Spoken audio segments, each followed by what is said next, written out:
This spinach gratin is so delicious that even the children will eat it. Just melt that a little bit. So I've got the butter melted and about 4 cups of onions. I'm going to do this for about 10-15 minutes over a medium flame until the onions are really cooked, but they're not brown. So I'm going to let that go for a little while I get my spinach ready. So this is the secret of this dish. Frozen spinach is just as good as fresh, and it's so much easier.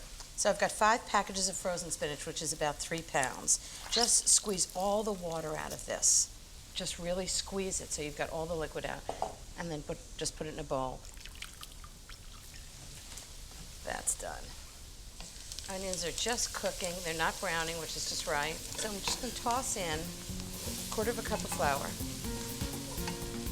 And this you really only just have to cook for about a minute until the flour is cooked. You don't want that sort of raw flour taste. And about 1/4 teaspoon of nutmeg. Nutmeg's sort of a classic thing with spinach, and I think it's got great flavor. So now I need a cup of heavy cream and 2 cups of milk. And you know, you really can make this with all milk, but it's a special occasion, so I'm going to make it with cream.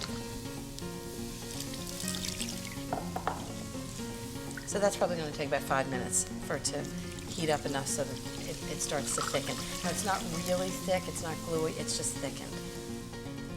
Great, so the next thing is Parmesan cheese. This is a chunk of Reggiano Parmesan, and it's really the best, and it's aged, so it has great flavor. But you can get Grana, you can get any kind of, even Argentinian Parmesan is pretty good.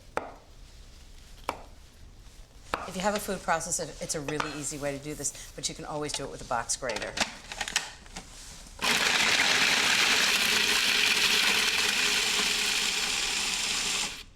Presto, grated Parmesan.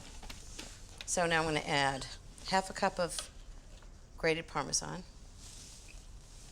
This is a 1/4 cup measure, so I'll put 2 in.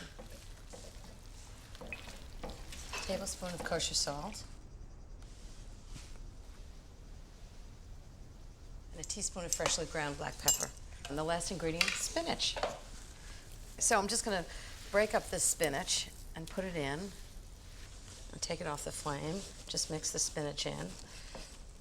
Wait till you see how this all comes together. Watch, all this spinach is going to absorb all that wonderful sauce. And that's why you take the water out, because at this point it would be like soup if you didn't. Okay, into my pan. As though it needs extra flavor, I'm going to put extra flavor on it. I'm going to put about 1/2 cup of grated Parmesan, and I'm just going to do a little bit of grated Gruyere on top. Into the oven at about 375 for about 20 to 30 minutes. Oh, this looks so good, the spinach gratin. It looks good, it tastes good, it's easy.